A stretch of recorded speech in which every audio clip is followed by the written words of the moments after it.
Barkley steadied his breathing and trod gently as he followed the hulking frame of the rhinoceros animatronic into the bowels of the Pokerplex. It was a twisted maze of varying corridors and rooms that appeared to shift and distort, growing darker and more enclosed the further you traversed. But he needed to find out what was going on in this sick and twisted location. He watched the machine closely, for any sign of danger, analysing every component of the entity for even the slightest sign that it would turn around. If he saw the slightest twitch of a finger, he was careful to duck behind the nearest corner or cabinet. Not only this, but he kept a close eye on the writhing mass of wires and pink metal that was drooping from its arms. What remained of the balloon animatronic was clearly in pain and was making enough noise to wake the dead.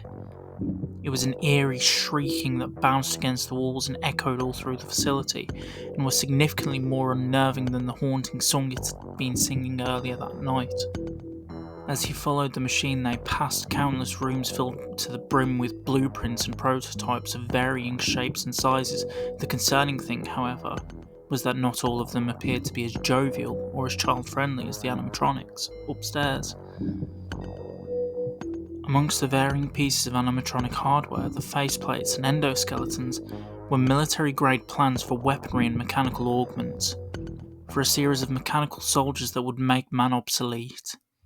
What he saw was both terrifying for the implications that it could pose, but fascinating to him because of what he could produce with the technology.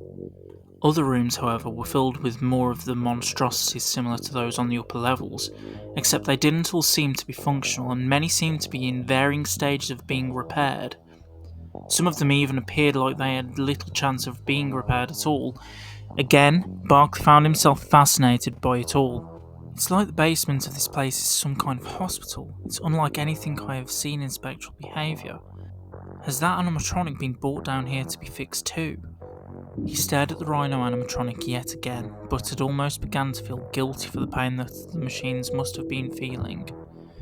With every step, he felt himself growing slower, mind trapped in the thought that he had been harming these machines, that just wanted to live as normal a life as they could. It didn't matter that it was in self-defense. In many of the instances he had just seen them as monsters, but he was being reminded of the vague humanity these entities had, and why he was on this mission in the first place, to help any spectrals he could, even if it was against agency policy. He stopped, slumped over, dwelling on his past actions. He snapped back into the moment, as he heard a metallic creaking from the door he had stopped at. He looked back towards the rhino. It hadn't stopped to see what made the noise, meaning he was in the clear. While hesitant, Barkley crouched down below the window of the door, and slowly lifted his head until the bottom of his eyes rested above the frame, and the dim light from inside illuminated his forehead. Inside the room was what appeared to be a husk of an animatronic, and while it was battered and beaten, it appeared to have a newer frame, and was more advanced than many of the others he had came into contact with. The machine itself was loosely based on a pig, but was themed to appear more dark and gothic. Its plating was primarily grey, but had sections of pink, purple and yellow to break apart the dark aesthetic. It was a bulkier animatronic, not as big as the rhino, but just as menacing. It was hung on two pegs protruding from the wall, one under each arm, keeping it suspended. The plates on its stomach were open, revealing a complex mass of wires and hydraulics, but it appeared to be out of operation. He breathed a sigh of relief, fogging up the glass. Then he heard another creak of metal, and a glowing red light blared through the steam. He wiped away the condensation to see it staring.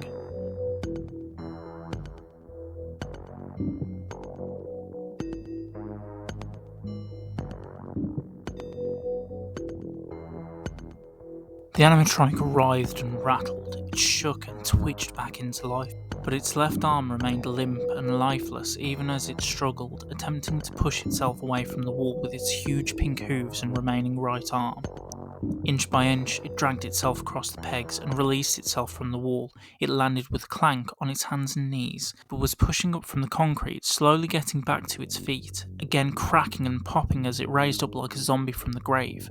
When it was stood, it leaned forward, releasing a deathly mechanical screech that shook the ground, before running towards the door, one foot dragging its heel that had snapped in the fall. Barkley took a step back, almost falling backwards as the pig animatronic began pounding the door, smashing the window, glass shattering onto his face, cutting the soft skin of his cheek. It snapped its jaw and screeched through the open space where the window had been, but the steel door held strong, keeping the machine locked inside. It eventually stepped away from the door, walking back towards where the pegs had been. Again, Barkley breathed a sigh of relief, until he heard stomping from behind the door, growing louder and faster. He dived out the way, ducking as the door flew across the hallway, thrown off its hinges into the wall on the opposite side. The pig had thrown itself against it, bending the steel door and snapping the hinges, unlocking it from its concrete frame. Not a moment later, Barkley was on his feet, not giving it time to get up, and ran further into the darkness of the corridors. A few doors down, he began to notice there wasn't the similar pounding of metal feet on concrete, even though he should have been catching up to the rhino. Either the machine had picked up speed since he had been following it, or it had stopped for some reason. He slowed his pace and peered around the corner in the direction the rhino would have been heading. It was there, back turned to him, but crouching down with the balloon animatronic still in its arms. Gently it released its fellow machine to the ground, before slowly turning around, lumbering arms down at its side, before walking back in the direction of the operative. Barkley couldn't be found, or he wouldn't have another chance to see the facility. He turned and ran for the nearest door he could. He opened, ran inside, and tried to close it as slowly and quietly as possible, but the clink of the handle locking into place sounded like thunder against the otherwise silent room. He hid behind one of the many endoskeletons that were stood motionless, hopefully lifeless. He crouched down, shrouded by the metal bars that formed a skeleton, looking towards the door, and the two windows that were built on either side. He began to whisper to himself. Okay, my best bet is to keep an eye on the window. As soon as it passes the first, I'll know it's after me. If it goes past the first and doesn't appear in the second window, it knows I'm in here. If it goes past the second window, it's going towards the pig. Likely to shut it up. God, why did I get myself into this mess? He waited, and the rhino walked past the first window. It took a moment, and Barkley began to hold his breath as he saw the handle of the door rattling, but then it continued past the second, towards where the pig had been. Barkley crawled out from hiding and whispered again. At least some of you machines are good for something. Thanks for the assist. He sniggered as he said it, but then stood upright, stretching and cracking his back. He tapped the endoskeleton on the shoulder, and it shook, not having the weight of the other animatronics through lack of plating. Noticing a sheet of paper stuck to his foot, he leaned on the machine further, using his other hand to peel the document from his foot. It was a blueprint for a new type of endoskeleton, one that was lighter and more flexible than those in the room. He could see that the idea was to give them shifting components that would allow the endo to be as large or as small as it needed to be used in multiple animatronics. What was scary about this was that the blueprint also had an image of the endo being used inside of a human body, in place of a skeleton. Whereas the other blueprints he had seen had been inspiring, this was dark even for him. He began to pull his hand away from the endo when the bite of cold steel wrapped around his wrist. He pulled away again, assuming it was just the machine locking up, but as he stared at the endo's head, there was that all too familiar sound of creaking metal. He panicked, attempting to pull his arm away to no avail. It ripped his shirt and tore a gash into his arm, but he had pried it free. He kicked it away, leaving it to fall on the ground, but realised that was the worst thing he could have done, and he heard the rhino's footsteps closing up on his location once more. He ducked as low as he could, hoping not to be seen by the rhino, but noticed there was a door into the next room that he could use if things didn't go to plan. He waited again, hoping the machine would just walk past again, but it walked past the first window, this time looking right into the room, and began rattling the door harder than it had previously. Barkley shot for the door, not caring about noise this time, and let it hit the wall with a slam.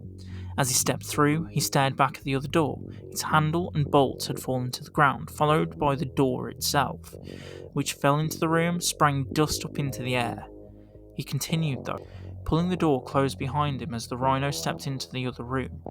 Luckily, it hadn't seen through the dust as the door clicked back into place. To prevent the same thing from happening, Barkley slid across a cabinet in the way of the door and jammed two brooms into the handle. Realistically, it wouldn't have been enough to stop the machine, but it would at least hinder it from getting into the space as easily. Barkley closed his eyes, heart racing, and slid his back down the flat side of the cabinet, now leaning, tired, against it and the floor. He didn't even see where he was, but didn't care as long as he was able to get away undetected. When he opened his eyes again, he was shocked. His face turned pure white, and fear began to overtake him.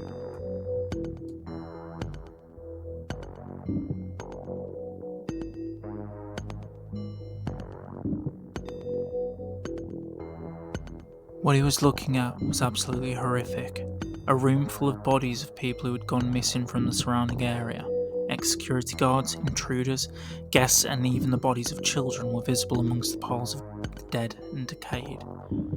But still, Barkley leaned in for a closer look. Each body was at a different stage of decomposition. Some were missing limbs, and others had barely begun the process. But all had been experimented on. He twisted a lens at the side of his watch in preparation to record his findings. Each was different, but the intention was clear. Based on the blueprints he had found in the other room, Barkley realised that they had already begun testing to replace the skeleton with an endo of their design. But they were trying it with varying different models of the same endoskeleton. He saw how some of the bodies had been skinned, others still had their skin but it was stitched up and broken. Others, the endoskeleton was too large for the body and broke through the skin. But this wasn't all that there was. Based on the level of decomposition, Barkley was able to figure out that the original plans were to replace body parts with that of animatronic limbs. There was one in particular where the body had decomposed completely, but there was an animatronic bird claw replacing an arm. Whether they had been alive at the time of the procedure was uncertain, but many of the bodies had similar augments to this. Then he saw a body that stood out from the rest. They were skinned, had an endoskeleton embedded into them, but had also been jammed into the plating of an animatronic suit. The only reason he could tell it wasn't just an animatronic was because its skinless, muscular face was showing, and a bare faceplate had fallen off over time. It then clicked what they were attempting to do, based on how many of the animatronics there were. He took the rest of the photos he needed and proceeded to leave the room. He couldn't stand the stench of decay any longer and threw up on entering the slightly fresher air in the corridor. The door he exited from, surprisingly, had led to the opposite side of where he had seen the Rhino place the balloon animatronic. And luckily for him, the machine had been moved. The Rhino had already been back this way. He continued and caught up to where the Rhino was, still putting the pieces together in his head about the end goal and plot of this, what was essentially a factory. They moved at a steady pace, Barkley avoiding any noise and refusing to look in any more rooms. He continued to watch the Rhino, again paying attention to even the slightest twitch of a finger. At this point he had had enough. It was only his second night, and he had more than enough evidence to prove that this place had to be shut down, and all animatronics here would need to be placed under agency custody, where they could hopefully help them at the animatronic village. He clenched his fist tightly, and began to bite his lip in anticipation that he would be able to put an end to this tonight, but still held back from running ahead of the animatronic and blowing his cover. He suddenly began to feel a warmth blowing through the corridor, and the darkness began to fade into a bright orange light. It was dim, but was growing in abundance ahead of the Rhino. The colours of the animatronic began to fade to black, and its form became a silhouette as it continued forward. They entered a room full of smelting buckets and furnaces. The warmth was coming from the creation of molten metal, and the light was the flames. Everything appeared like a silhouette, making it hard for Barkley to see. But when he could make it out, he saw the silhouette of a man talking to the Rhino animatronic, before pointing it in the direction of the nearest pool of molten metal. Barkley looked on, but still didn't want to reveal his location, even as the Rhino walked up the steps to the pool's ledge and threw the balloon animatronic into the flames. The screams were unbearable. It shrieked and roared before the sounds were drowned out by the glugging of the molten metal entering the entity's body. Barkley's eyes widened and he breathed sharply, wondering if he had caused that. "Why don't you come out of the shadows, security guard?"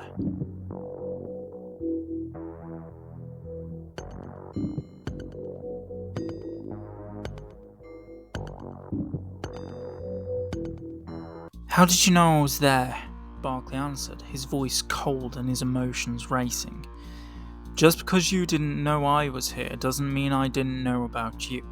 And it's easy to figure out when someone has destroyed an animatronic for the sole purpose of finding out where they go. This has happened before." The shadowed figure answered, his silhouette dancing with the flames behind him, and a pair of glasses glinting in the firelight. "Was there any need to destroy the animatronic? It could have been fixed up. It could have been put back out there. Who is going to give the children their balloons now? I thought you would have been happy to see the end of her. I already brought her back from the dead once, and with her second chance she tried to kill you. Besides, I'm quite happy to get rid of the security guard you replaced." Wait, what?